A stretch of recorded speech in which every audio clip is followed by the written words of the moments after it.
Hey guys, in this month's Historical Fiction 101, I'm going to be sharing with you some recommendations for time travel.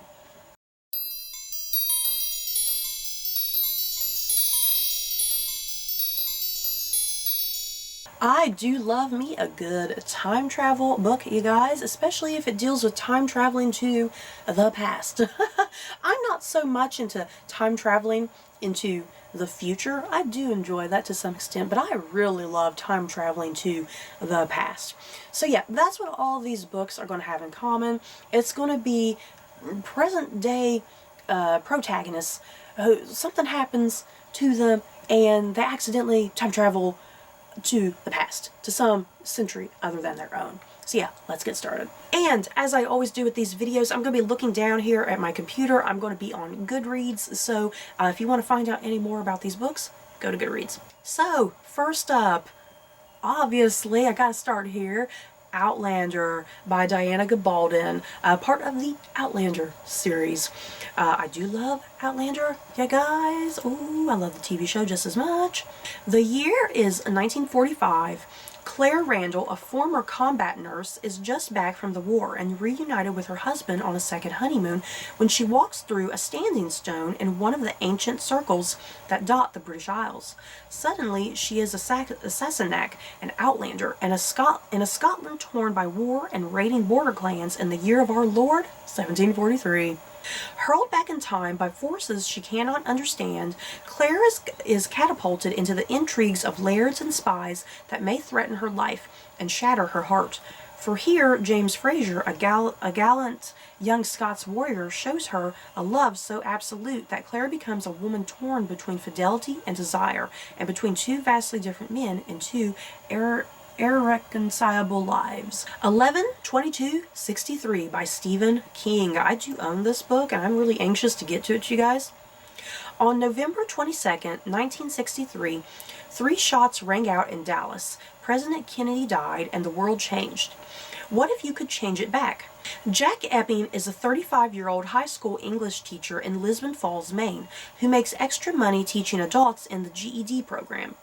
He receives an essay from one of the students, a gruesome, harrowing first-person story about the night 50 years ago when Harry Dunning's father came home and killed his mother, his sister, and his brother with a hammer.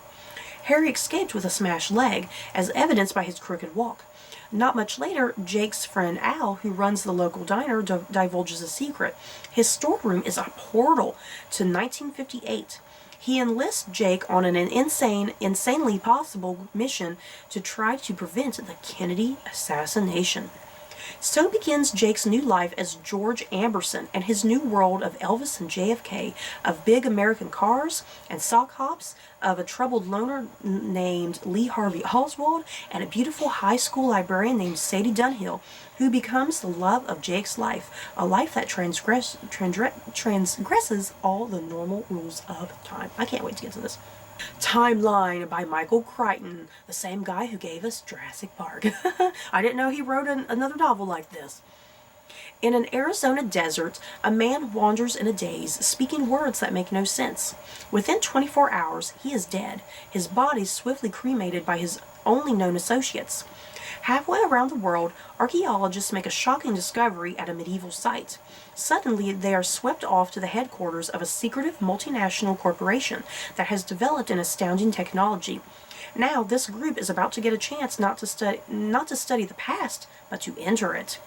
And with history opened up to the present, the dead awaken to the living, these men and women will soon find themselves fighting for their very survival 600 years ago. Ooh, that sounds good. A Connecticut Yankee in King Arthur's Court by Mark Twain. And yes, this would definitely qualify as historical fiction, even though Mark Twain nowadays is considered like a classic author. He still wrote historical fiction, before his time period and whatnot. After Hank Morgan of Hartford, Connecticut takes a blow to the head, he inexplicably awakens in 6th century Camelot. At first lost and confused, the time traveler soon realizes that he can use modern knowledge and his ability to foretell the future to his advantage.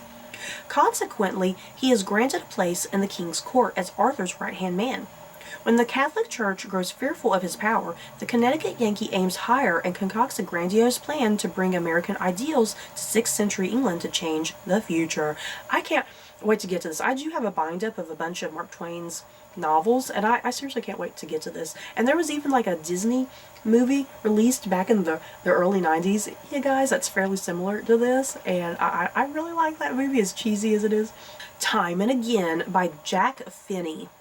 When advertising artist Cy Morley is recruited to join a covert government operation exploring the possibility of time travel, he jumps at the chance to leave his 20th century existence and step into New York City in January 1882. Aside from his thirst for experience, he has good reason to return to the past. His friend Kate has a curious half-burned letter dated from that year, and he wants to trace the mystery. But when Cy begins to fall in love with a woman he meets in the past, he will be forced to choose between two worlds forever. Oh my God. Kindred by Octavia E. Butler. This is another book that I've really been wanting to get my hands on. And yet it says here on Goodreads, the first science fiction written by a black woman, Kindred has become a cornerstone of black American literature. This combination of slave memoir, fantasy, and historical fiction is a novel of rich literary complexity. Having just celebrated her 26th birthday in 1976 California, Dana, an African-American woman, is suddenly and inexplicably wrenched through time into antebellum Maryland. After saving a drowning white boy there, she finds herself staring into the barrel of a shotgun and is transported back to the present just in time to save her life. During numerous such time-defying episodes with the same young man, she realizes the challenge she's been given. Okay, so it sounds like, do I have that right? That this young woman is kind of going back and forth in time, it sounds like. So some of it's historical and some would be present and whatnot. It's kind of just a back and forth experience. So almost similar to Outlander. The Anubis Gates by Tim Powers. Brendan Doyle, a specialist in the work of the early 19th century poet William Ashbless, reluctantly accepts an invitation from a millionaire to act as a guide to time-traveling tourists. But while attending a lecture given by Samuel Taylor Coleridge in 1810, he becomes marooned in Regency London, where dark and dangerous forces know about the gates in time.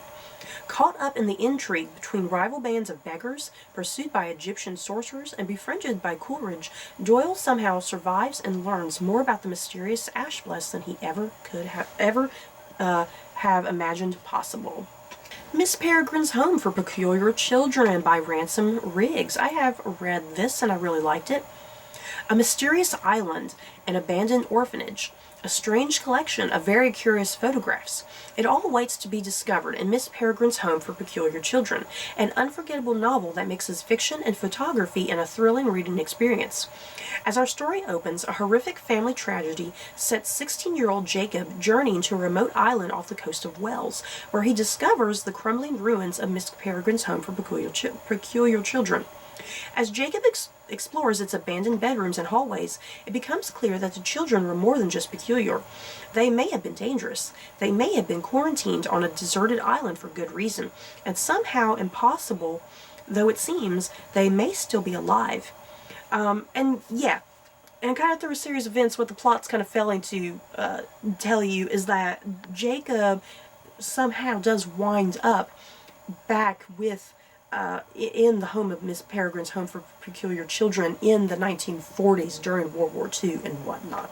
The House on the Strand by Daphne du Maurier. I've heard of several of Daphne du Maurier's books, but I don't think I've heard about this book. Dick Young is lent a house in Cornwall by his friend Professor Magnus Lane. During his stay, he agrees to serve as a guinea pig for a new drug that Magnus has discovered in his scientific research. When Dick samples Magnus's potion, he finds himself doing the impossible, traveling through time while staying in place, thrown all the way back into medieval Cornwall. The concoction wears off after several hours, but its effects are intoxicating, and Dick cannot resist his newfound powers. As his journeys increase, Dick begins to resent the days he must spend in the modern world, longing ever more fervently to get back into the world of centuries before, at the home of the beautiful Lady Isolde. Oh, I gotta pick that up. That sounds really good. Okay, and then we're moving on to the All Souls trilogy, but very specifically Shadow of Night, which is book 2 in this trilogy by Deborah Harkness. And yeah, this is really, to my understanding, I have yet to, at the time of filming this video, I have yet to get into the trilogy. I'm about to, though. And to my understanding, book 2 is the only one that has any sort of time traveling in it. I could be mistaken, though.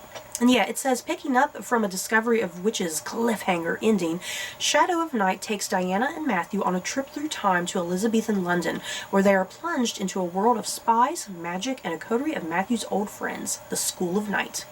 As the search for Ashmole 782 deepens and Diana seeks out a witch to tutor her in magic, the net of Matthew's past tightens around them, and they embark on a very different and vastly more dangerous journey.